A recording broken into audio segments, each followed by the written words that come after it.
Secretário, boa tarde, Beatriz, professora Ismênia. Eu queria lembrar, sublinhar sobretudo os 120 anos do Arquivo Geral da cidade do Rio de Janeiro. Como a Beatriz lembrou, hoje a gente festeja não só o lançamento das publicações desse ano, mas tudo isso nos reúne aqui com esse pretexto de celebrar os 120 anos do Arquivo Geral da cidade. Poucos arquivos no país podem assumir a sua longevidade como esse arquivo. E ele é sobretudo especial porque é um arquivo da cidade. Menos de 2% dos municípios do nosso país têm arquivos públicos municipais. Isso significa que esse arquivo aqui ele tem um papel importante no plano nacional de que afirmar esse horizonte que precisava ser estendido a todo o país, pois afinal, provavelmente na política de patrimônio dos municípios, certamente uma das dimensões do patrimônio cultural que cabe aos municípios cuidar é o seu patrimônio documental e todo o seu legado arquivístico. Infelizmente não é o que a gente vê no nosso país, mas pelo menos na cidade do Rio de Janeiro a gente pode celebrar esses 120 anos. Queria também ressaltar que a antiga revista do Arquivo do Distrito Federal foi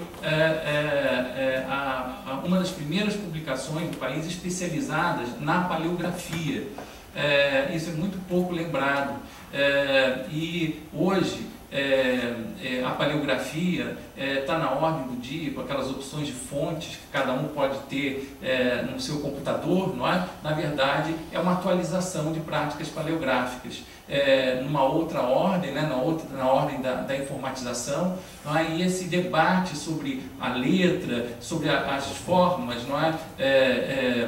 da escrita e da edição de textos, teve sempre na paleografia uma disciplina de referência fundamental. E esse arquivo aqui no Brasil cumpriu essa função no tempo do Melo Moraes, com pioneirismo no país. E é sempre bom a gente saber que o arquivo continua publicando a sua revista. A antiga revista do Arquivo do Distrito Federal data do fim do século XIX, então é praticamente uma prática centenária.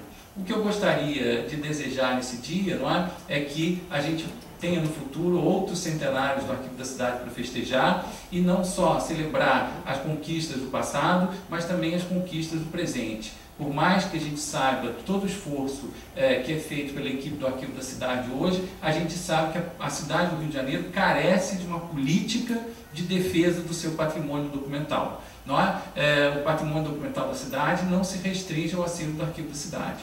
Então eu tenho certeza que o secretário, nessa nova fase da vida dele, vai lembrar também que não só é importante proteger o acervo que existe aqui no Arquivo da Cidade, mas também levar essa mensagem adiante, de que o patrimônio documental ele faz parte da vida da sociedade de um modo geral e que os arquivos podem ser enriquecidos por esse compromisso. E certamente o patrimônio documental da cidade do Rio de Janeiro seria muito homenageado se nós pudéssemos recolher novos acervos, difundir mais informação sobre a história da cidade do Rio de Janeiro. Isso enriqueceria a pesquisa histórica, seria uma contribuição científica, acadêmica fundamental, mas eu diria que seria, acima de tudo, uma contribuição fundamental para o cidadão conhecer mais a sua cidade, ter a consciência de que ele tem um papel a exercer na cidade, conhecendo a sua cidade.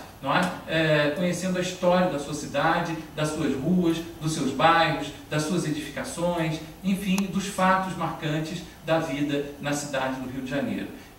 Eu acho que isso é o que a gente espera dos outros centenários do Arquivo da Cidade e que a gente consiga, de fato, democratizar a informação na cidade do Rio de Janeiro. De resto, eu queria também dedicar meus votos de sucesso na nova fase de trabalho, de dedicação à cultura da cidade do Rio de Janeiro ao secretário, e novamente ter a certeza de que o Arquivo da Cidade vai poder contar com ele no futuro, nesses novos espaços de atuação que vão marcar essa fase nova da vida dele. Muito obrigado.